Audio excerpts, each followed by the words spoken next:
Hey everybody, I'm Chris Fafalius, and I'm the producer of Krista Makes a Podcast and the host of the One Hit Thunder podcast. And I'm Matt Kelly, host of Horror Movie Night and the producer / the head of content for the Geekscape Podcasting Network. Between the two of us, we have, believe it or not, 25 years of podcasting experience, and we want to help you start your own podcast. We know podcasting, and we want to share that knowledge with you. So whether you're new to podcasting or you want some feedback on your currently active podcast, we want to help. Or perhaps you're just overwhelmed with all of the editing work. Well, we can help you with that also. You can contact us at info@weknowpodcasting.com for more information. We're excited to help your podcasting dreams become a reality.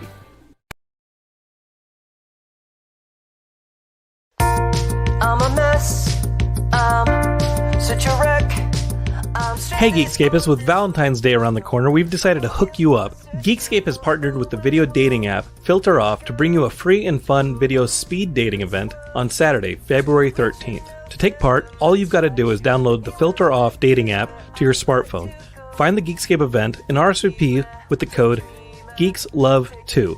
That's TOO, because we do love to. You don't have to wait until Valentine's to use the app either. It's fun and free, and Matt Kelly has already racked up a ton of dates on it, so what have you got to lose? Download Filter Off, and we'll see you on February 13th. Geekscape forever.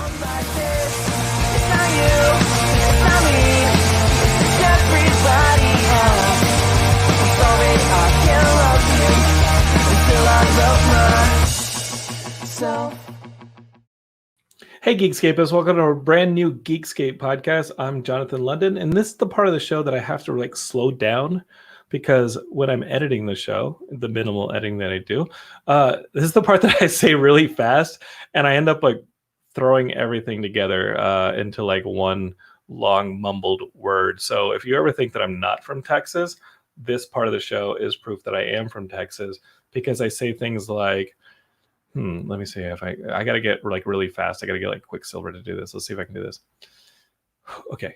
Hey, Geekscapists, welcome to a brand new Geekscape podcast. I'm Jonathan London, your host, and this is Geekscape, your favorite geek. I don't know what I say. What do I say? I know that this is where I have trouble right here. The Geekscapes. Let me tell you where I have trouble. Movies, video games, and comics. It turns into so Geekscapists. I'm really working 15 years into podcasting. It's never too late. I'm working on accentuating a little bit and clearly talking to my audience. Who'd have thought? It's almost like I care about being a broadcaster. Geekscapists, I hope that you care about coming back and listening to this show. We got a great one for you. If this is your first Geekscape, we talk pop culture. There's one right there. I said pop culture. We talk pop culture, movies, video games, comics, and all that stuff. And my guests today are the crew from one of our brand newest shows on the Geekscape Network. Brand newest. That's called Bingetown TV. They talk all about Binge TV. And since we're all sitting here in quarantine, trapped in our homes, we've been binging a ton of stuff. If it's The Boys or Mandalorian or the new WandaVision show, we're going to be talking about all of that stuff. We're going to try and save spoilers till the end. I really just want you all to meet the Bingetown TV crew because they're awesome and they know TV and they can do a deep dive on TV a lot better than I can in my cursory let's talk video games, movies, comics, and all the other stuff. Geekscape, it's like a mile wide and an inch deep. So this is our big umbrella show. And then on the network, we have about 13, 14 shows now that are deeper cuts. So if you want a mainline TV, if you're give me some of that TV talk, Bingetown TV is the place to go. Let's start talking real quick about you and yourselves. Bolt T says, this is my intro to Binge TV. Well, yeah, Bingetown TV. Let's see. Matt Kelly says, these guys seem like experts. I should hire them for my podcast.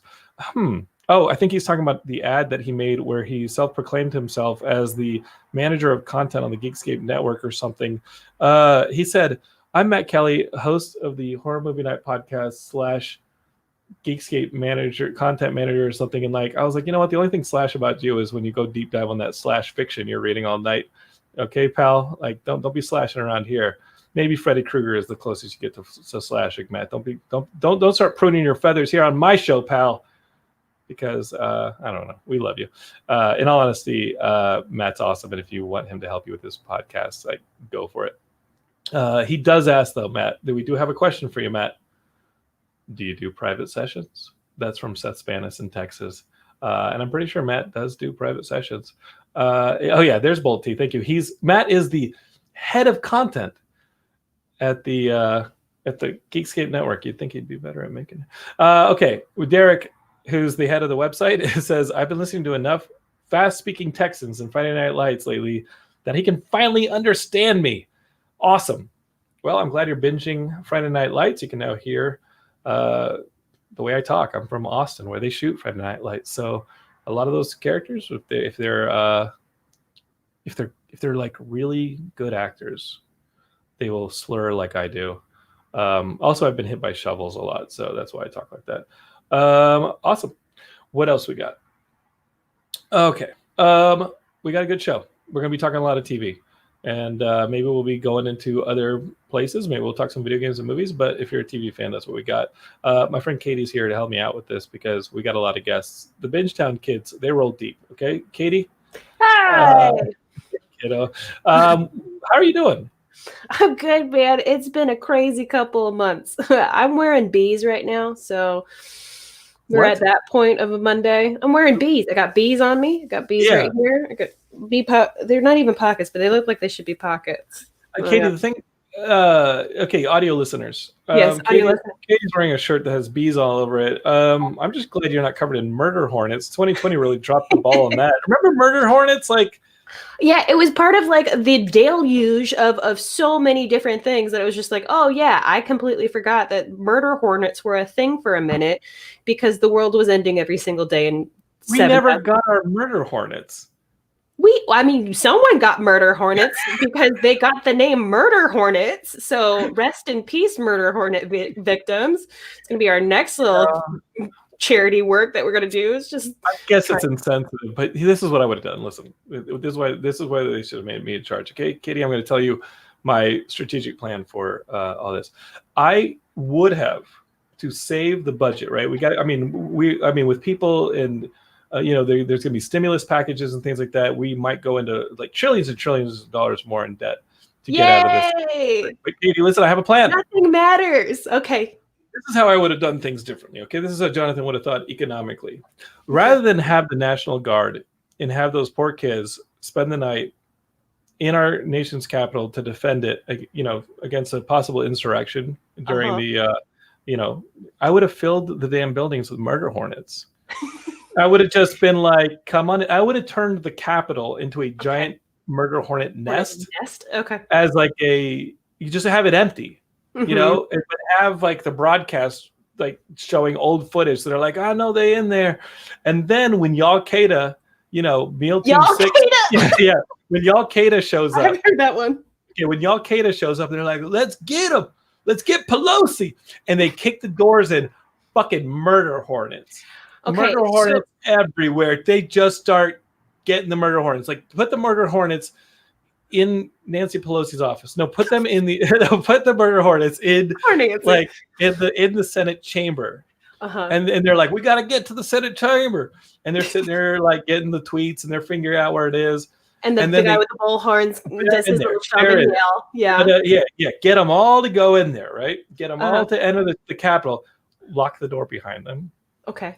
And that's when you press the button and activate the murder hornets. So what you're saying is you knew that the insurrection on the Capitol was going to happen, and everybody knew that. But I guess the people who were like, I didn't mean to, like, I wasn't really stoking the flames.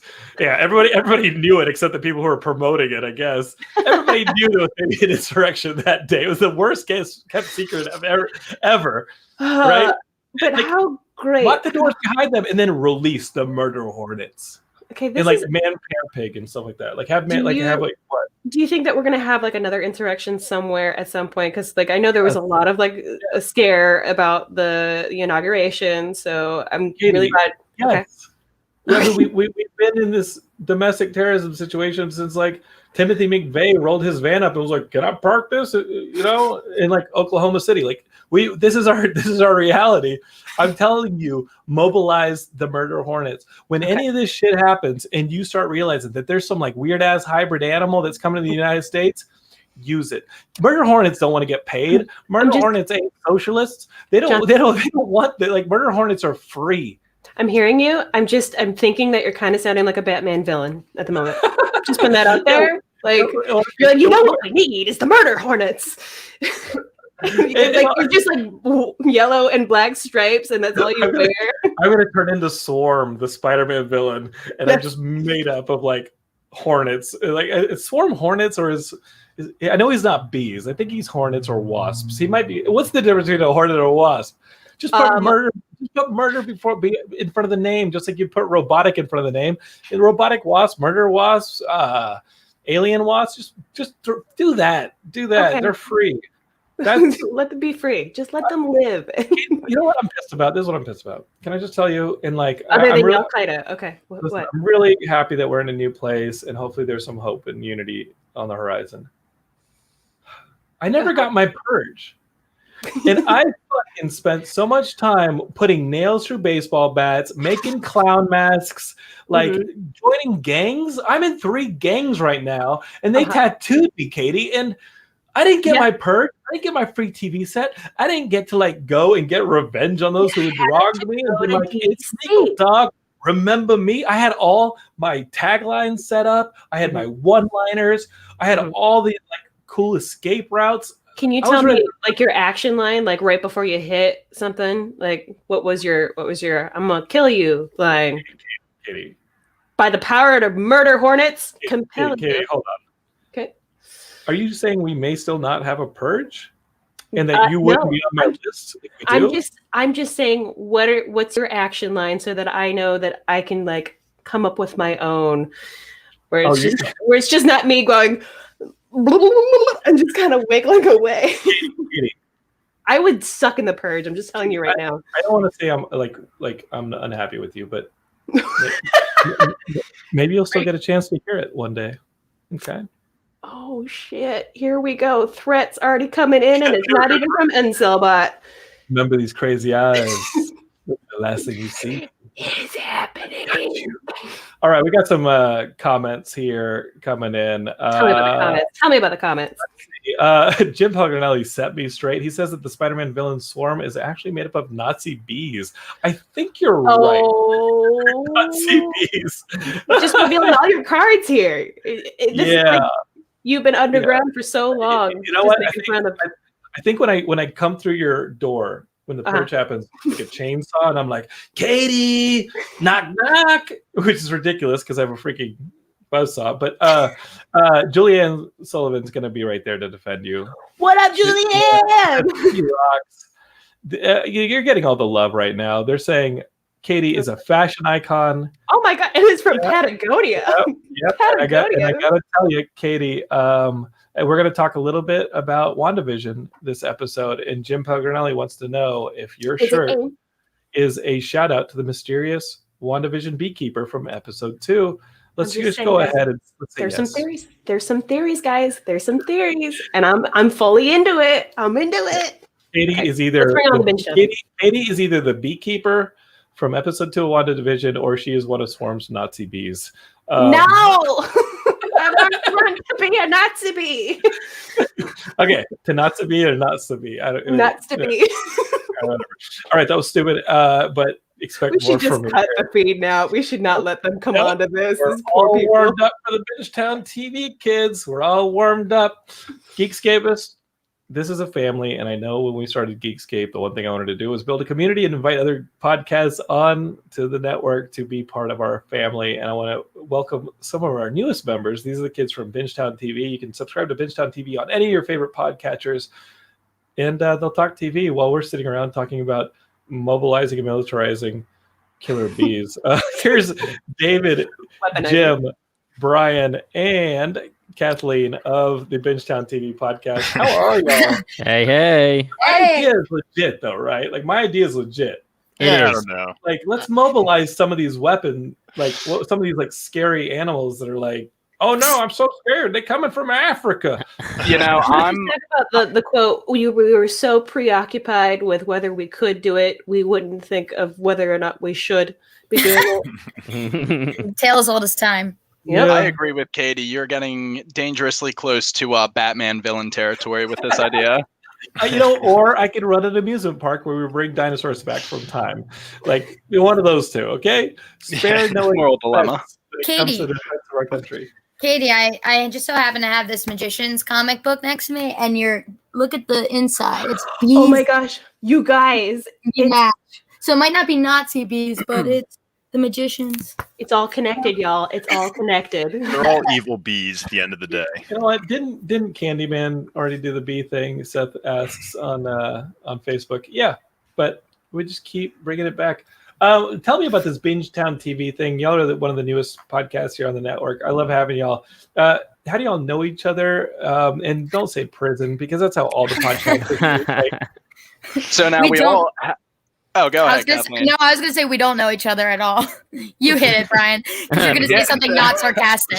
I was going to say, while we all have had our stints in prison, the person that actually connects the seven of us together is not on this call right now. That is Luke, and Jimmy and Kathleen are uncle and aunt to Luke respectively, and myself, Dave, Kyle, and Paul. Boy, there's a lot of us. We're just childhood friends. We've been homies since grade school, so that's kind of the ends. I'm gonna need a chart, but what you basically said was the body of Voltron isn't present, so y'all are just like the different like lion heads. Like I'm the head. I'm the head. Yeah. Okay. How did y'all all meet?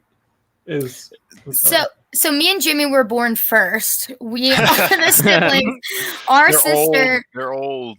Yeah, our sister birthed Luke not long after me, because we've got big time jumps in me and Jimmy and our sister. It's literally a sitcom. And so I've met these kids, like the other 5 that aren't here. I've known them since they were young.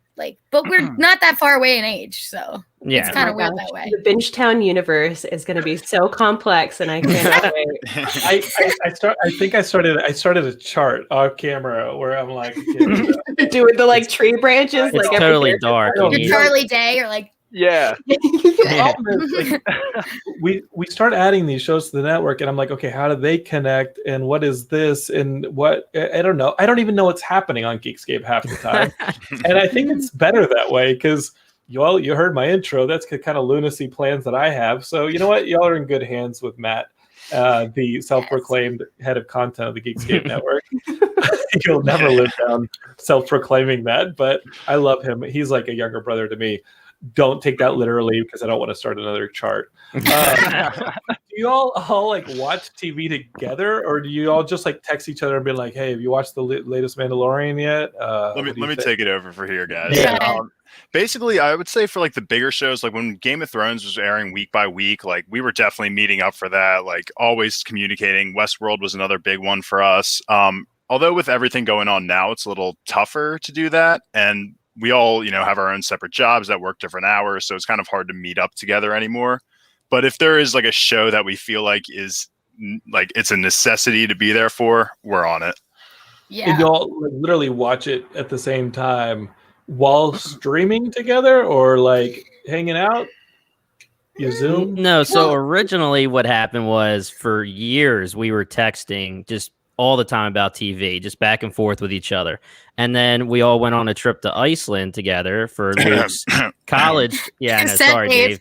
I wasn't there for this. 6 of the 7 of us went to Iceland. We went to Iceland together for, I guess, a college graduation present for Luke. And unlike prison, though. Okay. Yeah, I mean, first time I was ever out of the country, I go to Iceland. So, but during that, we all bonded, and then we had an Iceland chat, and we started really blowing it up with TV stuff. And Kathleen started her podcast with Julie for Geekscape. And then we were like, you know what? We always talk about TV all the time anyway, so we might as well record it. They were like, if this dummy, me, could have a podcast, then we could have a podcast. She could do a podcast. That's what I hear all the time. People are like, Jonathan can do it. Why don't I do it? And honestly, that's not a bad reason. Y'all are like, we're all going to be talking about TV anyway. Why not turn it into a podcast? It's why I added Katie, because I was like, if you're just talking to yourself anyway. I was in a corner and he found me. That's how that happened. We were kind of talking about nerdy things. Katie was like Jason Todd. She was stealing the hubcaps off of my my Batmobile, and I was like, "Hey, you want a job? You need a place to stay." She was my second Robin. Oh no! Matt Kelly was the first Robin. Oh gosh! Yeah, you get the shit beat out of you by the Joker with a crowbar, but you get to come back. Yeah, you're the Red Hood. Yeah, you're the Red Hood. Matt Kelly has to be Robin like all this. I guess Matt Kelly comes back as Nightwing, but he's gonna try to say he's Nightwing, but I think that's Matt probably Kelly's more Chicken Wing. But Chicken Wing. listen, if you're gonna give yourself titles on the Geekscape Network, I'm gonna make a few of my own, man. So I'm gonna need some fan art of Matt Kelly, the Chicken Wing. Chicken Wing, and he's like jumping up of a rooftop and stuff like that, and like a bunch of ranch. Nightwing's a pretty big compliment. I'd say. Oh yeah, he's not what Nightwing. No, yeah, that's why he's Chicken Wing. Yeah. He is Chicken Wing. The reputation that poor Matt Kelly is getting from this I know. is hilarious. You know he's watching live too. If you don't know who he is, then it's just so funny. The Geekscapists know who he is because he is a player. True. His parents didn't die at the circus; they just like left. They just they were like, "Hey, look, clowns," and they snuck away. David, you weren't on the Iceland trip. Bad grades? Yeah, right. There's some bad blood between all of us now. Dave was in prison. That was his prison stint. Yeah, that was where I was. No, I got the call up to the big leagues from these guys. I mean, I've known them for a while. They were just like, hey, you should come on to the podcast with us. And I was honored, even though I didn't know that much. Compared to these guys, they know way more TV than me. But he's got a nice voice. Yeah, that was the main reason. Starting off, you were the tech guy. You kind of did the editing and the sound and stuff. And then we all kind of took on those responsibilities, and now we're just the seven of us, you know, because we do 100 shows at once and we literally have to share. How long when did y'all start this show? Like when did this happen? Last year or the year before? 8 months ago so it's not even been a year yet. You're one of the 800,000 new shows that happened because of COVID. And you know what I love is that y'all made it past 2 months. Like the majority of podcasts, I think I remember going to Podcast Movement and finding out that the majority of podcasts don't make it past like 7 episodes because it was fun. I'm not into it. It's a lot of work. We were just talking about our 100th episode and how crazy it's been that, within these 8 months, we've had 100 podcasts. Yeah, right now we're on 80. So yeah, we got 20. Yeah. And y'all don't, the unemployment check's still coming? Is that what you're telling me? No, we're still grinding too. Every episode's over an hour too, so it's not like we're dropping small guys. I would say it seems a little bit of madness to have 7 people on the same podcast, but what we've been able to do so far, we would not have been able to do without all 7 of us. You know what I mean? It's the numbers is what makes it possible for us, I think. So it's been great. We're each motivating each other. Yeah, and keeping each other accountable. And y'all aren't all on the same episodes. Like you don't have to line up all your schedules and synchronized swatches. If you all, that was a Parker Lewis Can't Lose, right? Yeah. None of these kids were born when that show came out. But I'm guessing that the podcast would have died a really quick death if you had to have all 7 people together to be a part of it. We just had someone drop out, but they'll be back. All right. So what was the thing that was like, hey, let's add this David kid? Did y'all just like feel bad? Yeah, right. We have a very close knit. I would say there's like 8 to 10 of us, the guys, Jimmy and Kathleen excluded, that are just kind of our high school group of guy friends. That we've been going to school together since grade school, so it was a no-brainer to bring Dave on because he's into the same nerdy, geeky stuff, anime, manga, all of these TV shows that we're trying to cover. So it made sense. And he's a fun, handsome guy. Look at that guy. And the voice. No, I'll never give him that. No, you can say that. I'm not saying that about Dave. Well, we lost Jim, Geekscapist. Jim dropped out. I think his girlfriend or mom was like, "Enough of this nerd stuff. Get out. Get to bed." If y'all want to text Jim, we can get him back on here. All you have to do is pop back up into the studio. But let's talk some TV. What are some of your favorite shows right now? Because I'm basically watching like basketball, and we've been watching like the CBS The Stand, which I thought the CBS All Access The Stand was really good. It's got James Marsden and different people in it. I think it's really good. We can talk about that if y'all have watched it. But there's also shows like The Boys and obviously WandaVision. The Mandalorian just ended, and we talked about that. But y'all watch The Magicians, which I don't watch. What are some of the shows that y'all watch that you just really, really love? So that's kind of the core idea of Bingetown. We like kind of shows that are off the beaten track. You know, Game of Thrones, Westworld, obviously those are juggernauts, but we like shows like The 100 that's coming from a network like the CW, or The Magicians that's from Sci-Fi that people don't really know about. And then, of course, the shows like The Boys that we can't help but podcast about. But we're really into the sci-fi mystical genre, and that's kind of what we've been focusing on. Well, we actually have a Discord at Geekscape. It's not the most active Discord because I'm on it, and that clears any room. But but The Magicians has actually come up a lot, and it's not a show that I've watched. And so people who have not watched the Magicians, like, how would you sell them on The Magicians? This is a really popular show that took a while. I think it took a while to start picking up steam as far as an audience goes. And is this connected to the librarians at any point? The librarians, yeah. Is it connected to the librarians? Why don't we just clear 10 minutes so Kathleen can speak and tell you everything about the show? This brain, it's going to make my brain explode. Like, my whole room is decorated from The Magicians. Like, it's insane. So it's basically about, people say it's Harry Potter for adults, but it's really not. It's like, it's a bunch of kind of, they're genius level, hot people. And they don't realize that magic exists. So they get introduced to Breakbills University to kind of hone in on their craft. But of course, there's like, it's super dark, but also really whimsical and witty and funny. And there's great relationships. And Brian, take it. I'm dying here. Yeah. Would you say that it's basically Harry Potter if they all started banging each other? Is that what this is? Yes, exactly that. And drugs, lots of drugs. I would say it's the best way to describe it is Harry Potter, but instead of what is Harry when he gets into Hogwarts, like 12, 11, they are grad students, so they're already 24, 25. So the subject matter is a little bit more adult. And yeah, they are, taking drugs and drinking and cursing and getting into all sorts of mischief. And we just can't recommend this show enough.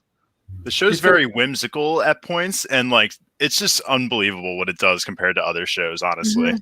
It's self-aware, it's perfect. If somebody wanted to start binging The Magicians, how much content are they going to have to carve through?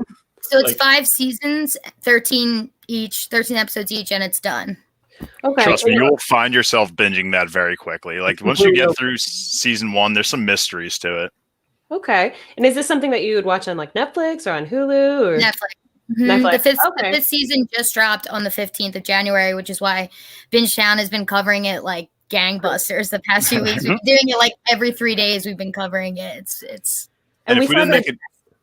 Sorry, go ahead. No, I was just going to say, if we didn't make it clear too, the 5th season is actually its final season. Midway through, when they were filming the 5th season, they announced that it was unfortunately canceled. I believe it was. I hate that. Yeah, it didn't get picked up for 6. Yeah, that's how I like to say it. For sci-fi, getting 5 seasons is incredible and lucky. Derek wants to know, like, what is it like tone-wise, like versus, like, say, Chilling Adventures of Sabrina, which is another CW-like show. It's another comic I have right on my thing. So Chilling Adventures of Sabrina is so like Riverdale-y and young. It's an older, more adult tone. I would say it's. Would you say it's mature? Yes. Okay. Yeah. Big time. But also Whereas so Chilling funny Adventures at points. Fell off for me big time. But yeah. Some of the best one-liners I've ever heard in my life on The Magicians. Really? Kathleen will sit there and quote them all. In my defense, you have not seen me purge yet. So yeah, some really good one-liners. I was actually nodding my head in the background when you were doing your intro. I was like, we definitely are overdue on a purge. I'm pretty sure. Yeah, well, you know what? They tried. And now they're all getting arrested. Okay, so done back with the nails. Because Heidi's always asking me, "Hey, we should start this." She watches, like, she'll just leave the TV on, like, and she'll like go through Bridgerton in a day or something like that. Like, she just leaves that stuff on, and I basically pick it up when I walk through the room and say things like, "They're gonna start banging," and she's like, "No, it's not like that." And then like 30 minutes later, she's like, "They started banging." That's Bridgerton. But Matt says, you know what? Magicians legit had one of the most insane episodes I've ever watched. And if you know Matt, he does some insane shit. The guy is nothing if not a party animal. He knows insanity. It took him. We started podcasting. So Matt produces my favorite episode on the Geekscape Network. And we started podcasting. I joined that probably December of 2019. It took them all year to binge The Magicians after a full year of me saying it's my favorite show in the entire world, and it took them a full year. Kathleen, it's not that he doesn't respect you; it's that he just really respects rewatching those Chucky sequels. Watching the Muppets. You got to have a priority, all right? And the Muppets are his people, okay? They're physically similar, and they equally do not have spines. Which short little plug here. I love Matt. Muppet Show is coming to Disney Plus. Just putting that out there. Oh, yeah. All 5 seasons of the Muppet Show, and I think there's going to be a brand new Muppets. Is that right, Matt? Matt is watching right now. Is that true? I heard that, but I'm still curious to know. I saw it on Matt's story, so that might not be the most reliable source. Aren't the Muppets doing something for the Super Bowl too? I think, like maybe to advertise their brand. Maybe I have no idea, but I feel like I saw something regarding it. Enough. I think if enough players get COVID, the Muppets are the alternate players. Oh, okay, that's exactly what it was. I mean, we have the Puppy Bowl, and now we just have the Muppets playing football against each other. I'm going to go ahead and put money down big time in Vegas on Sweet Tooth. Is that the name of that giant? Oh yeah, Sweetums. Sweetums is just going to clear that shit out. Sweetums is just. I don't know. I feel like Pepe's got a fighting chance. Animal would actually go nuts. Yes, he would. That should be a video. That should be a video game. Matt, write it down. It's one of Jonathan's great ideas. Let's make a video game based on the Muppets. Let's get the. Oh my God! Do that, but make it a VR game too.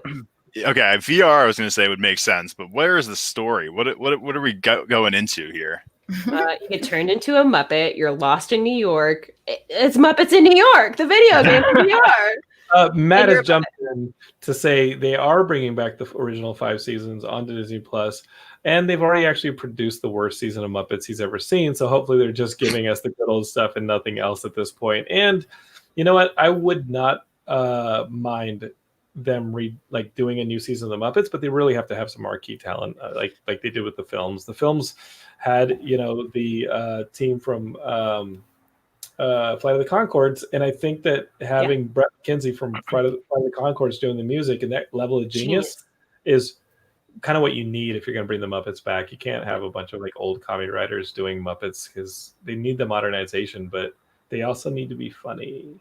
Yeah.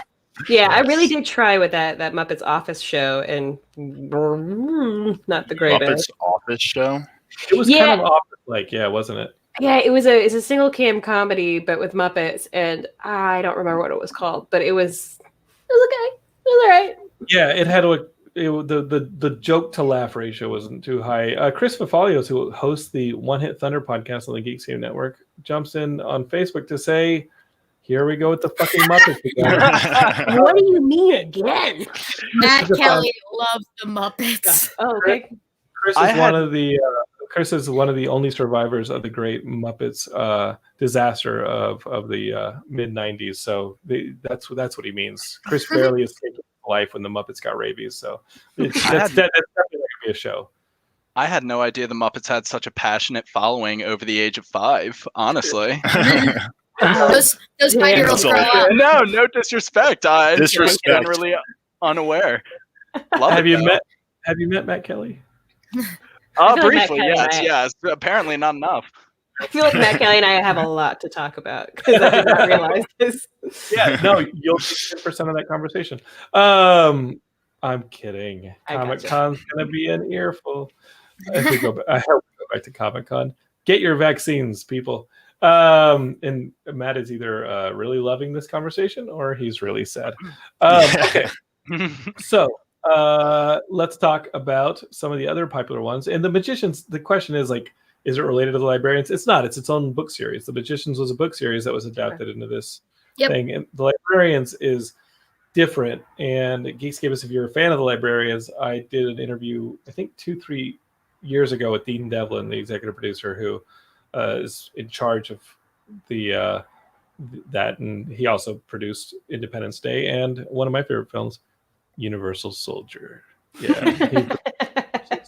So if you want to hear Jonathan be like, "Oh yeah, you made the Godzilla '99, that's great." Universal Soldier, what was that like? No, Dean was awesome. He was awesome to have on the show. Jim is back.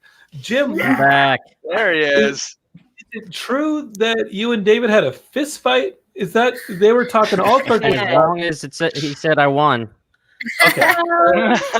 Jim's like this tall. Jim's like this tall. in real life. Yo. True. I feel like we're gonna have a digital fist fight now. Bingetown's about to break up. We living on Zoom for so long this year, and one thing that I do to entertain myself as a college professor when I do my Indiana Jones college professor time is I have a rule that if a family member walks around in the background of any of my students' Zoom shots, the student has to arm wrestle them.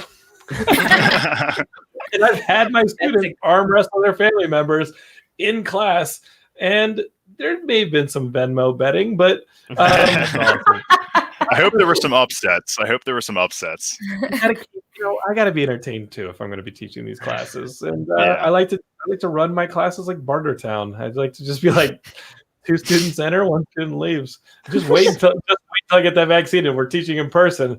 It's gonna be awesome. All hell's man. gonna break out.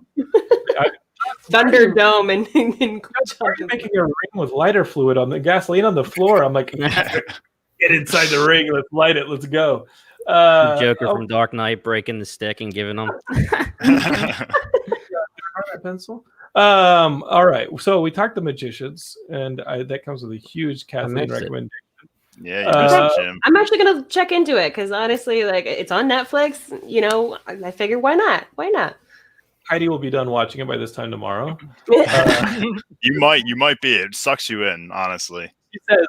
She asked if I want to watch something, and she's like, "Is this something you want to watch together?" And usually something like Mandalorian or WandaVision for sure. Let's like watch that one together. But man, she just finds these shows out of nowhere, and I'm just like, "What is that?" And she starts watching like these Australian shows and this and that. I have my me time. I got to tell you, I've been rewatching Legend of Korra, and I've definitely what else do I watch? I've been watching. I like the cartoons. I started getting into Clone Wars, which I knew was huge. That's on my list. That's on my list. It's a good one. I was definitely inspired by all of the appearances of those characters when they started popping up from Clone Wars and Rebels. When they started popping up in The Mandalorian, I was like, okay, I got to get into this. It's my exact reaction as well.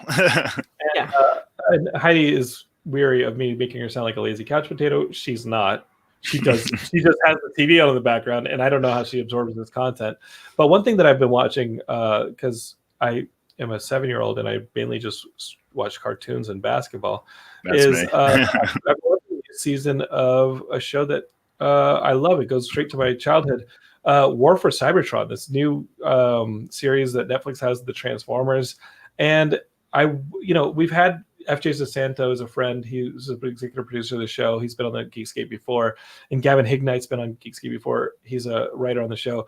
I liked the first season. I thought it was a little slow, but if you Geekscapists want to watch a loyal Generation 1 Transformer show that is just like straight from our childhoods in the 80s, this War for Cybertron trilogy that they have on Netflix, it's in its second season. I think it's like 13 or 10 episodes each season. The first season is a lot of like Cybertronian, like on Cybertron, Autobots versus Decepticons. I thought it was a little bit slow, but the payoff in the last episode is really good. And then season 2, I started watching, and it just starts where it left off, and there's a lot going on. And I actually think season 2 is really, really, really good. So how's the soundtrack though? It does not have Vince DiCola and Stan Bush, but it is still pretty good. What bothers me sound-wise on Transformers is some of the dialogue you can't make out. It sounds like they had me doing VO and they're just mumbling. But really, you have a Transformer just having, they digitize the voices. And then sometimes when the Transformers are talking over speakers to each other and transmitting stuff to each other, you can't really tell what they're saying. But you're telling me that their voices get muffled through transmission, even though their voices are coming out as a transmission? So why don't they just sound the same way they do? Yeah, some of the audio, it's a flaw. The voice acting gets a little lost in translation for me. I mean, I also haven't cleaned my ears out since I was 3 years old. Oh, you should do that. You should probably do that. So I recommend that to anybody who wants some old school Transformers. Brian knows that I'm a big fan of Dare by Stan Bush. That's like one of my favorites. You are. That is one of my favorite songs of all time. When that kicks in, and he's like, "If you're gonna ride, Dano, ride in style." You're just like, Yep. "Oh my god!" One of the greatest moments of my childhood. I love that. I love the old Transformer. I grew up on that show, honestly. So when the first Michael Bay Transformers movie came out, I went to see it at the ArcLight because obviously you want to see. I mean, you think it's going to be a mess because it's a Michael Bay Transformers movie, but you want to go to a screen that is just going to be like all the bells and whistles. It's going to bowl you over because you know that it's just going to be. It's going to be kind of messy, but it's going to be impressively messy. So go see it on the biggest screen you can. So I go to the ArcLight to see it, and as I'm walking up to the ArcLight to get my tickets, this is the first Michael Bay movie, first Michael Bay Transformers opening weekend.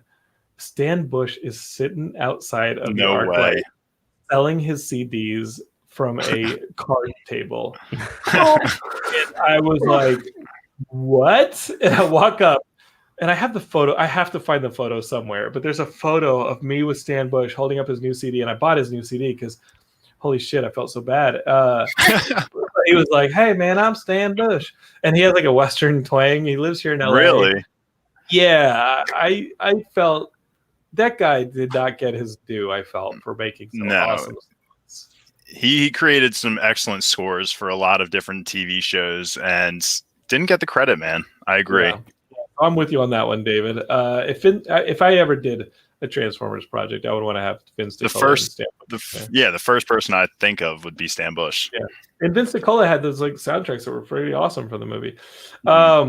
Okay, so we talked about Mandalorian. Explain this thing to me. We've talked a lot of Mandalorian on the show. I don't know if y'all have anything more to add because Ian Kerner goes through it with a fine-tooth comb, and he's like kind of a psycho. Mandalorian, what did y'all think about season 2? And obviously, let's start talking as well about where this whole Disney Plus Star Wars verse might go when we start to think about things like the Book of Boba Fett, or where a season 3 would go, or some of the other announced shows, like an Ahsoka Tano show, etc. B-Toms, take us away. Yeah, I can pick this one up. So what this show, we talk about it all the time on our coverage of The Mandalorian, is it does such a phenomenal job of just diving deeper into this expanded universe that they have, because there is a lot of non-canon Star Wars content out there, and Filoni and Favreau are just kind of saying, yeah, this sounds good. I like this. Let's run with it. And they're bringing it into the canon. What I think that means for The Mandalorian going forward is that it's all going to be about the Darksaber. And I think now that Baby Grogu, spoiler alert if I can, but it looks like he is going to be exiting the main plot of The Mandalorian show.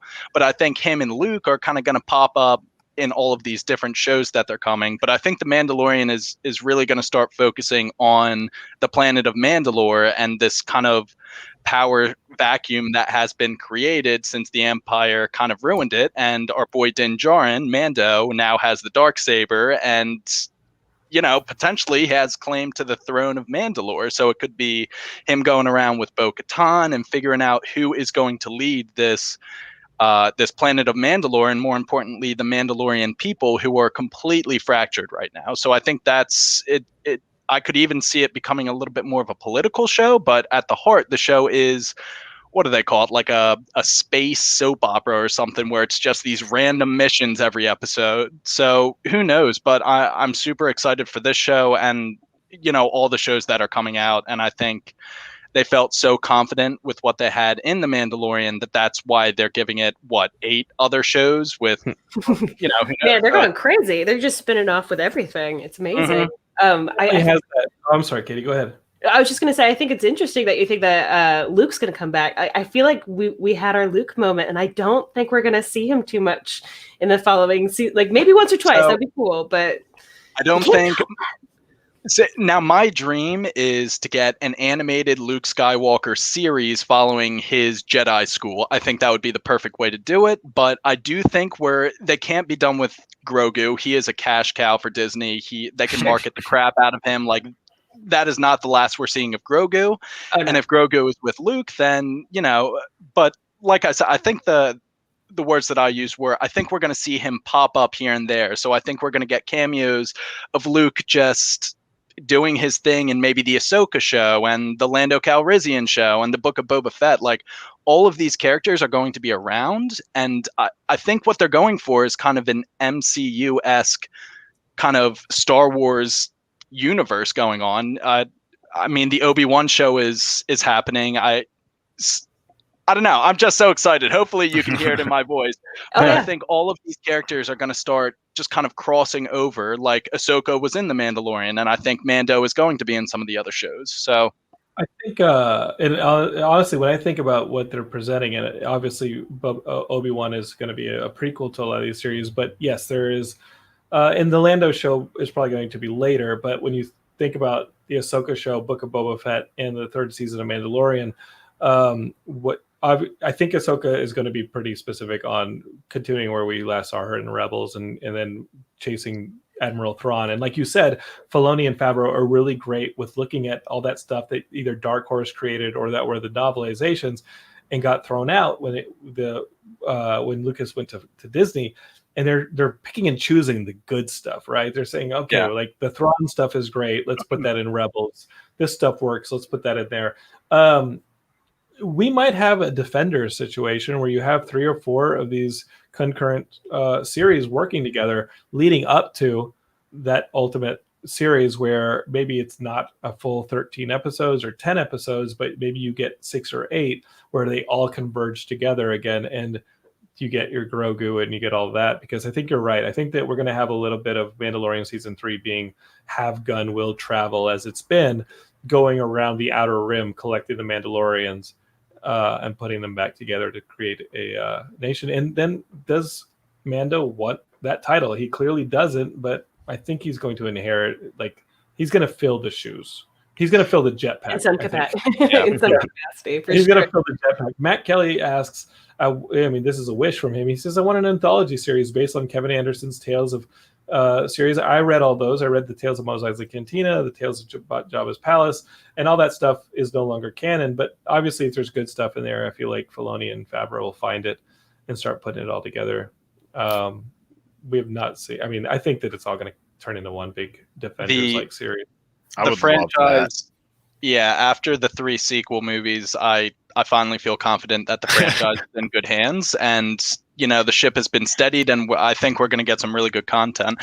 The question I have for you, Jonathan, was you said the Lando series that's coming out might take place later. Now, do you think they're going to have the Donald Glover young Lando? Because that timeline would kind of work. Timeline would work. I've heard that it's both. I have heard that this is a bounce around series. I've heard that this is Billy D and Donald Glover, but we'll see. I mean, I think that it's safe to do a older Lando series with the character that may or may not have been his daughter / love interest from the last J.J. Abrams movie. And I mean, the sequel trilogy is maybe just not the way to make Star Wars content anymore. I think that I'm really excited about a Rogue One or a Rogue Squadron. Patty Jenkins. Really excited about that. I'm excited about whatever Taika Waititi does. I don't think Disney needs to force trilogies anymore. They had their best movie that they've made since having the license or having the property has been Rogue One, and we're gonna get that Rogue One series, which obviously takes place before Episode 4. So we're just gonna have to wait and see. And just again, like so many Star Wars geeks say, trust in Filoni, trust in Favreau, and so far we can trust them. I was going to say, just based off Mandalorian, we can definitely have our faith in those guys. I don't need another trilogy. I don't need another film trilogy. No. Me and B. Toms used to trash the trilogy on the podcast for the Mandalorian. It's just, that's what the Mandalorian does so well, is it makes you feel like you're back in the original Star Wars with that, like, just the content and everything just coming together. It just feels fresh. Whereas this trilogy, it told a whole story in a matter of like 7 hours, like separated into 3 movies. So I don't love trashing people who are making stuff, especially in a studio environment where there's been hints that JJ lost a lot of fights, and JJ's made some really awesome stuff. And I love Rian Johnston. And sometimes you lose fights. Sometimes you don't see the forest for the trees. And when you make a studio project at that level, it can get really hard. And there's a lot of cooks in the kitchen at that there were point. so many cooks in the kitchen, and you know, and I'm sure some of the cooks weren't easy to work with. So let's maybe put the idea of putting a trilogy together on the back burner, and let's see what people like genius people like Patty Jenkins and Taika Waititi come up with, and let's keep giving Ryan Johnson something. But does it need to be a trilogy? I'm okay with Ryan Johnson just making a cool movie. Absolutely. We don't need to be giving trilogies to people. No. Like I've only seen a few of the movies like out of order. Star Wars is a complete like blind spot for me, which is like I hate. But I'm a TV girl, so The Mandalorian was like way more consumable to me. Like it's so much easier to consume, and like, hey, it's 8 episodes a season or whatever it was. So I binged it because they were covering it, and I just love hearing them talk about it. But again, I was like so lost. I was Googling the craziest stuff, and I was just texting them stuff like Moff Gideon's a coward. Like, and just like, like I'm like, I don't know what's going on, but I read a recap after every single episode, and I was like, that she was committed. Yeah, she was committed to it. Not being like Star Wars was my Star Wars was pretty much my only friend growing up. That and Mario. Mario and Star Wars and Sonic were my only friends growing up. What you are like? I've rarely talked to anybody who's watched Mandalorian, and pretty much only Mandalorian when it comes to Star Wars. You were actually lost in places. I think that they've made some pretty. I mean, or were you just curious as to what some of these ancillary elements were as they came in? So I was following it. It's easy to follow, but I'm someone who like I want the whole story. I hate missing a little nod here and a little nod there. It drives me nuts. And the boys covered it in the pods, which helped. But I was binging the pods after because I watched the show so fast. Sure. Like I was not waiting to listen to their episode between every single one. But I just wanted to make sure. I'm like, I don't know what's happening here. Like I don't know who's related to who and who's being mean to the other in the past. I'm like, who's enemies? That's literally how I feel about the Binge TV crew. Bingetown TV crew. I'm like, wait, Bingetown TV. Who's related? Yeah. Why didn't David go to Iceland? Right. Yeah, well, it's the same for me with like, so even the Marvel movies, I've seen most of them, but I'm a TV girl, so I watched like Luke Cage, Iron Fist, Jessica Jones, and all that, but I didn't watch. I'm not a mega fan of the movies, but I love Daredevil and that. So like WandaVision, I watched Age of Ultron again because I'm like, what do I need to know to binge Wanda? And now, of course, I'm like, the thing about it too, and I think that's kind of the crazy thing about being a geek is that like at a certain point it's like I cannot consume everything that I need to consume in order to understand every single part of this, and especially when it comes to WandaVision, it's like it's the comic books as much as it is the movies and everything else. There's so many nods, bees, to different things that like may or may not be happening, and we won't really know until we keep watching. I think that was one of the things that I put something out on my Facebook, and I had like a lot of people commenting about WandaVision because that was just such an amazing couple of episodes, and I cannot wait for the next ones. But it's got to feel so isolating to people who are just coming into this at the start of it. I don't know how you guys feel. Oh yeah, we totally said that in the podcast because Kathleen is the perfect example. She was just saying she doesn't know really. She watched some of the movies. She doesn't know anything about the comics. You know, I came in and House of M and Secret Invasion and Avengers Disassembled. All of that was when I was in my peak of reading comics. So this is what I'm so pumped for. And I'm seeing all the Easter eggs and I'm throwing them all on the podcast. But someone like Kathleen, who's the casual viewer, has no idea what those nods are. Yeah. And especially in the first 2 episodes, when you don't know those nods, you might be saying, what am I watching here? Yeah, Elizabeth Olsen is great. I'm an Elizabeth Olsen stan, so I'm good. And it's well done. That's all I know. Well, let's talk some WandaVision and Geekscape. I think we're going to pretty much talk WandaVision and wrap out when we finish with it. But if y'all want more TV talk from The Boys to The 100, really go and subscribe to Bingetown TV on whatever podcatcher you're listening to this show on. It really can go. I mean, they're experts. I think you've heard it. They're big fans like you are, and they go deeper than I'm able to do because I'm busy making stupid jokes about filling the Capitol with murderous wasps. Like, Yeah, Geekscape, thank you for being patient with me all these years.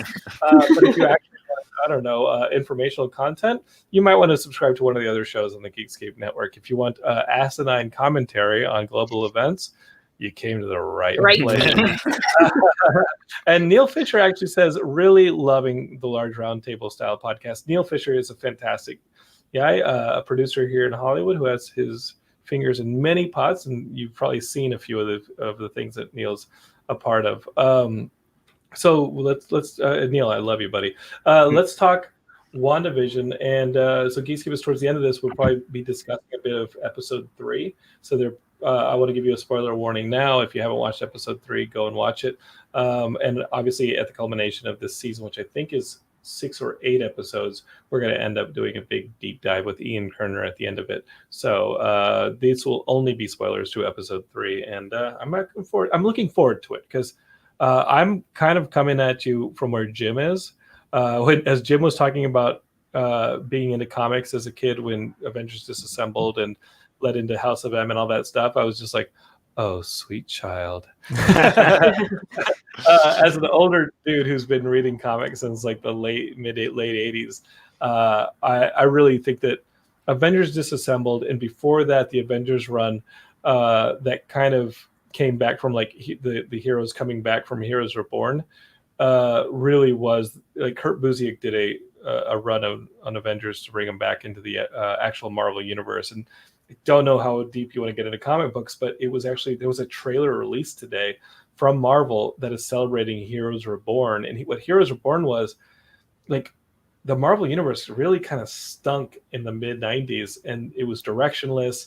Like, we had Xavier turning evil with like Magneto, and they turned into this, villain. And then, Tony Stark had turned bad, so they went back in time and found teenage Tony Stark to like fight Tony Stark. It was a hot mess. Like Spider-Man had come out of the saga, the Marvel comics in the late 90s were a hot mess. And so they kind of like revamped everything to do this. They took a lot of the Avengers characters out and did Heroes Reborn with a lot of the image creators who came back and did it. And then they slowly started bringing those characters back into the Marvel universe. And around that time, you had the Ultimate stuff that kind of turned into the movies and the influence for the movies. But really, it really started kicking with gas here with the Avengers Disassembled, which, as we talked about on the last podcast, Geekscape podcast with Jason Inman, was where Wanda looks up and realizes that the 2 kids that she had that were really, and Brian Michael Bendis is great at doing this. He'll find some like old storyline that had a factoid like Wanda having kids. Be like, wait, we never finished the story. What's up with this? And he'll use it in a modern story. And the modern story was that Wanda realizes that her kids were fabrications and of her own chaos magic powers, and it cracks her. And she's like, she kills Vision and just starts taking the Avengers apart. And it's intense, so we got to talk about this WandaVision and how much that storyline is like, does Jim and everybody think is what's going on here? I want really quick. I want Kathleen to just tell us your summation of what has happened in WandaVision thus far. I have no idea. She actually texted our group chat and said, "What is going on?" I texted Matt Kelly before, and I was like, "Here's my summation, basically of WandaVision, the first 3 episodes." What? Question mark. Fair. That's fair.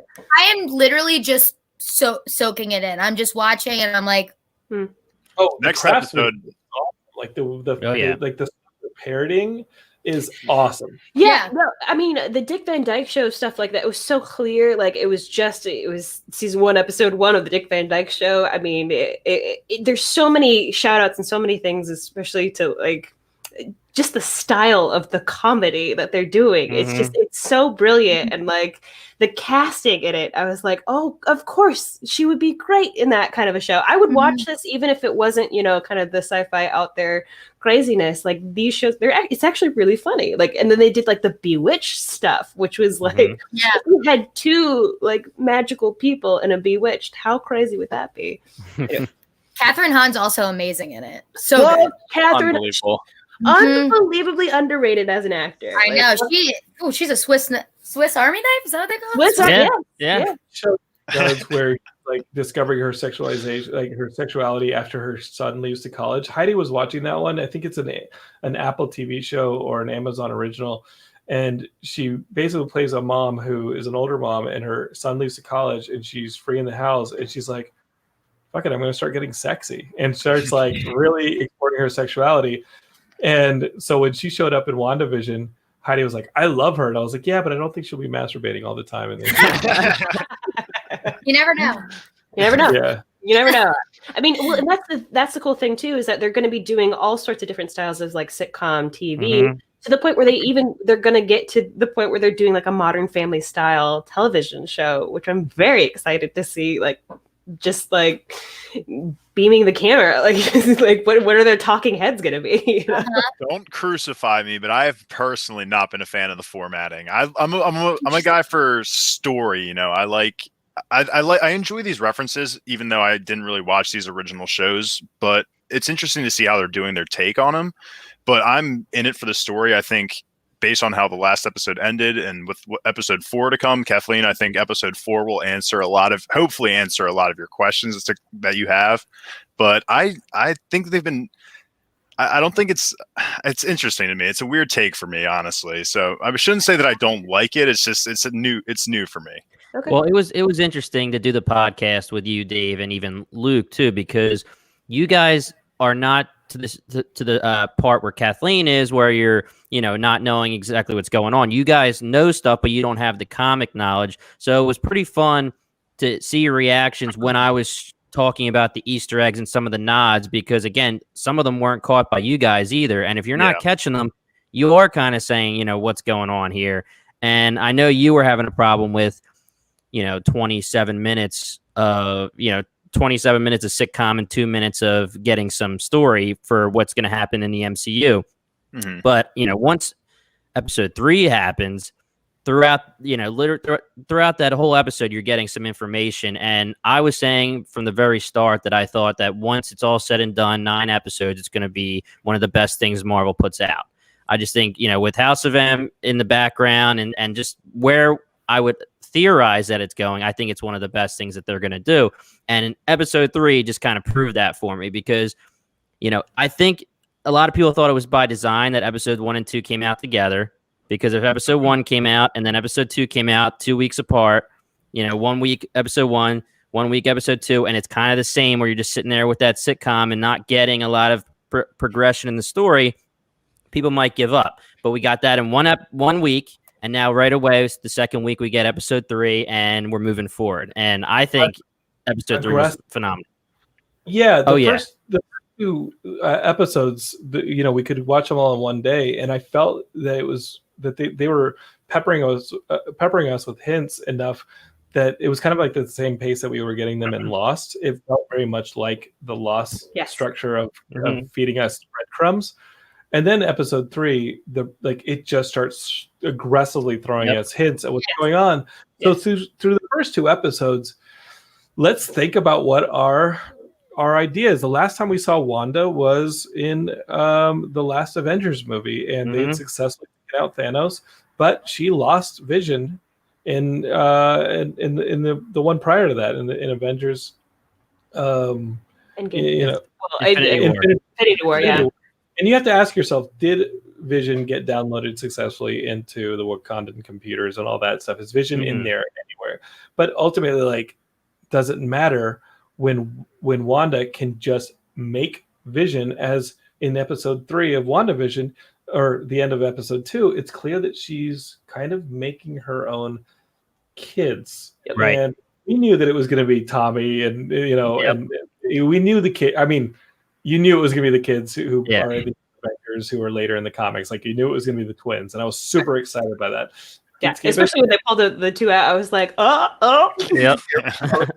Speed, and one's a mage, and it's just like we'll throw it in Wanda. But what I want to ask, and Jim, we could, if you want to answer this, or we'll see, how far do y'all think that this is in Wanda's head? And we have exterior factors like Sword maybe trying to wake her up. We've got Jimmy Woo on the radio. We have some of the things that start becoming infractions in this fabricated world that may be Wanda's fabricated world, or a prison made up by perhaps Baron Strucker, or what's left of Hydra, or a new form of Hydra. So I'm like, how much of this is Wanda's head? Is Vision even there, or is she a fabrication like the twins? That's really funny because the Vision thing was a huge thing in our last 3 episodes of the podcast or I guess technically 2 episodes, because Luke and Dave, I think you were one saying, is Vision, they were saying he's like almost like a non-playable character in a video game. Is he there? Like, what's the point of us seeing him on the show? Is he actually being, because in the comics, she brings Quicksilver back to life at one point. She has the powers to do whatever she wants to do. Is Vision alive? But at the point, if you're going to say, is Vision alive? Well, why wouldn't Quicksilver be brought back to life too then if she misses him so much? I don't know if he's supposed to just be a figment of her imagination. Is she just creating this reality? I'm under the impression that I think, she's creating this reality for herself. She's House of M style starting to break. Like House of M, it's more about the twins, and then when Quicksilver dies and she goes nuts, no more mutants. This is, I would say, is more just her breaking down over Vision dying. I mean, we already knew how bad she was feeling when Quicksilver died, and how they kind of knew to sit her imprison her pretty much because she was having some problems, and then, now Vision and Quicksilver are gone.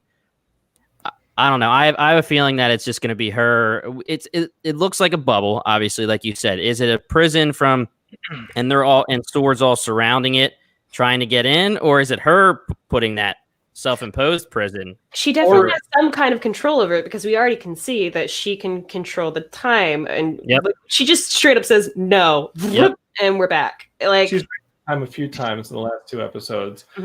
So that makes me think it's her prison. But then exactly, Sword is trying to wake her up. Monica Rambeau is in this most recent episode, and she gets ejected out of it when she realizes she's a member of Sword. Is Sword the villain here? And is it a different villain? Yeah, or is what's left of Hydra a part of this? Those are the questions. Or do we just follow the Beekeeper shout out and say, is advanced idea mechanics a part of this? The science. Yeah, well, we went over that too. Yeah, that's the thing. I think AIM is some kind of part of this. I think that's the shout out with the Beekeeper. I think is a big hint in my mind. I can't wait to see those yellow suits running around. Knowing Marvel slate is moving forward, it seems like Wanda's going to break bad after all this stuff. Yeah, it seems like Wanda. She's due for it. Seems like what we're watching is a tragedy in the making, and I hope that Geekscapists and Marvel fans are ready to see Wanda kind of lose it as we go into Doctor Strange 2, and the multiverse starts breaking up and affecting like the 3rd Spider-Man movie and Ant-Man and the Wasp. Wanda might be the villain. Yeah, and I thought it was really important in episode 3 to see her face when she's talking to Geraldine and how she's actually mad. When Ultron gets brought up and she's saying, "What are you talking about?" She's not surprised. She gets mad at her and she throws her out of her reality. So that's why I'm thinking, Phase 4 bad guy, might be happening here. Yeah. So what I was confused about is, if Geraldine works for Sword, why would she just break that wall and bring up Quicksilver or Pietro and Ultron? Well, it's weird because like we were talking about, it seems like at times she doesn't know that she's Monica Rambeau, and it seems like she's part of the reality, and Scarlet Witch has her under her spell or whatever you want to say. And then other times she kind of like breaks out of that and she's normal again, because sometimes she's saying, like, even in episode 2, she's like, "I don't know how I got here. I don't know, what's going on." The neighbors do that as well. Exactly. I was also going to make that comment too about the neighbors this episode with Vision, because so with us saying that Vision's a figment of the imagination, why were the Sword characters, or the neighbors at least, so against explaining to him as well as Wanda about the whole situation? Like, does his narrative even matter if he's a fabrication? Exactly. Well, Yeah, because it might be a piece of her own understanding of what she's going through at the moment. So if they break her even further, even one of her fabrications, they might set off her insanity. And but I'm all on board with you guys in the fact that I think all of this is built up for Wanda to just crack and just have a Scarlet Witch versus the MCU universe kind of thing going on. I believe that you're going to start seeing the young actors age. Yes. You're going to see the twins as young kids. I believe some of those actors are in Doctor Strange too. Ooh. It's in the comics. Yeah, in the Can't comics, he wait. helped raise them, right? So that makes sense. Like you said, Jimmy, this is going to be the bridge to connect everything, and it's going to be so good when we finally get that, Sony and Disney kind of clash. I can't wait. Yeah, I mean, these are rumors, but having those actors cast in Doctor Strange 2 means that Wanda is a big problem in Doctor Strange 2. And who else to deal with this but the Doctor? You know what I mean? And and the fact that Sam Raimi is directing that movie and he's one of my filmmaking heroes because I'm a massive geek. I cannot wait to see what his brain does. It's going to be so good. Yeah. That franchise. And then obviously we've got the awakening of Kang over in the Ant-Man. Third Ant-Man film, the Ant-Man and the Wasp film, deals with the multiverse as well. And I thought he's going to be a big villain. I thought Kang was going to be a natural extension of the Avengers going timey-wimey and start jumping around the timeline. And I was like, y'all are going to wake up Kang. Like, stop doing the time stuff. I don't see how Captain America, like, Geekscapers, you've heard me rail on the ending of Cap. And how Cap went back in time to be with Peggy Carter, knowing there's a version of him still frozen in ice in that timeline, and he was like, "Shh, no." Why did I not even think about that? Oh my god! I think this is what happened. All right, let me tell you guys this because I've thought about it a lot because I don't think about it. This is what happened. Steve Rogers was like, "I got to go back and be with Peggy." He went back. He realized, "Oh my god, there's a version of me still." Frozen in ice, and he's like, "Hey Peggy, I'm going to go away for the weekend and do some work there with Happy Hogan." He recruits Happy Hogan to he's like, "Happy, can you keep a secret? I think Hydra made a clone of me." They go and they find Steve in the ice and feed him to polar bears. I think that's what is that you got to dispose of him somehow. Listen, he got to cock block himself, right? Yeah, yeah. Steve waking up and being all young and handsome still, right? He's all old, and he's like, "Yo, Peggy, what's up?" Like Captain America totally went back in time, not just to bang Peggy, but to feed himself to polar bears to cover his tracks. That's the only way it works. And then we have the rumors that Chris Evans is coming back. I want him to be a Skrull. I think that's all we need. Just do the Skrull thing, just because I don't need any more Captain America after that. They ended his story. So after he went and murdered himself in a timeline, Kang comes back and is like, "Did you just feed yourself to?" Yeah, gotta cut that timeline off. Kathleen's like, "I think I know what the hell he was talking about." That nerd who runs the network. Can't have a Hydra growing around. Yeah, it did get very comic book talk, and the MCU movies, I think you got to start treating them as TV shows at this point. Like, they are just episodes at this point. Mm-hmm. Yeah. And I look forward to it. There is a rumor that, I think that there was a rumor that got floated by, I think, Variety or one of the big Hollywood publications, that we are not done delaying films here in Hollywood. Yeah.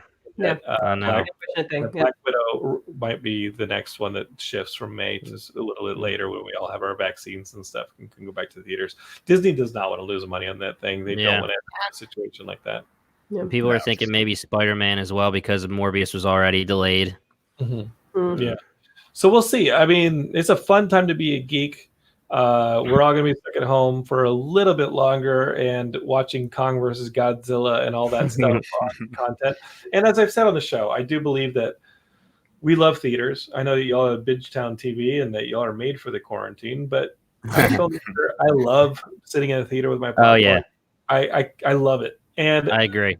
Ultimately, that is a real estate business, and theaters have that overhead of being on, and having theaters. And for them to survive, I think theaters are going to have to reprogram a lot of this stuff that's been coming out well into 2023. We're going to have to start seeing Tenet and Wonder Woman '84 and Kong versus Godzilla and that kind of stuff be re-released, even as limited week-long, 2-3 week-long engagements in theaters, just to get butts and seats guaranteed every weekend, so that theaters can recoup the losses that they're experiencing right now. They are just bleeding and hemorrhaging money, and I think for indie filmmakers like myself, it's going to be really hard to get those screens for my own films. But I've also seen a lot of great stuff on TV recently, like One Night in Miami, and a lot of the streaming stuff is really good as far as film goes. So it's just a great time to be a geek, whether you're at home or hopefully very soon back in the theater. You know what I mean? Mm-hmm. Absolutely. Well, my friends, my Binge TVers, I think I had a name for you. I had a nickname for you like I did with Matt Kelly. But we'll get to that. It was Our like binge bitches. Hey, bitches.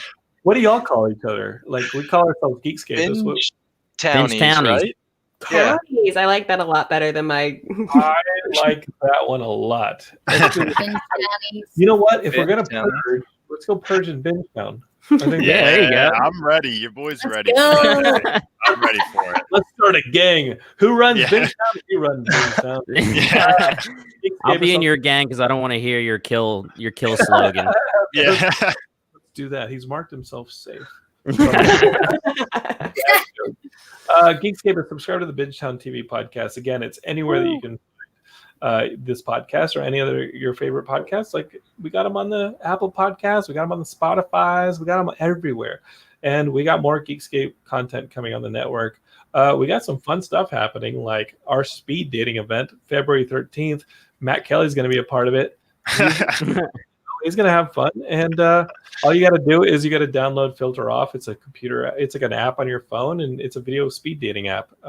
It's fun, and play with it, because as the ad said at the head of the show, we have that event on February 13th. It's going to be a lot of fun, and I think we're going to start promoting it a little bit more online on our Facebooks and stuff like that, because we have Facebook, so you can join the Geekscape Facebook page, you can join our Twitter, you can hang out with us on Instagram, and I know that the Binge Townies have that stuff as well. Where can we find Bingetown online? At Bingetown TV on all social media and bingetowntv.com. I love them so much. Aren't they cute? People get younger. I stay the same age. I don't like that. Yeah, they do. That's the worst. Yes, kill they do. ever. That didn't come out right as well. I meant the content creators. I'm going to get hit by a bus one day, and I'm just glad that people continue. Granted, it'll be Matt Kelly, but we'll find out. It's fine. It's all good. That's a great job, and I'm excited for some more shows to be coming to you. But if you're a TV lover, this is the place right here, Bingetown TV. Awesome. Change your zip code, beaches. Katie, anything to add? Watch Bingetown, watch it, and listen to it mostly. No, I have nothing. I'm so sorry. Watch WandaVision. It's so addicting. And I'm going to watch The Magicians now. Kathleen's endorsement really got me onto it. Awesome. You had me at, it's like Harry Potter, but they bang. Yeah. Really, Oh my gosh. Is it just like fanfic, Harry Potter fanfic? Pretty much, yeah. Smart fanfic. Sexy. It's really good. I like your style. I trust you, Binge Townies. I trust you. Geekscape, that's all we got for you, for Katie and the Binge Townies. This is Geekscape. Geekscape forever. Over and out. I love you. And Thank you so much for having us. Thank you for having us. Thank you. We're a family. And coming for me. I made too many purge jokes. Y'all hear that? Right. Oh, boy. Give us your kill. I didn't mean it. All right. Murder Hornets. I gotta go weapon up. I'll be back.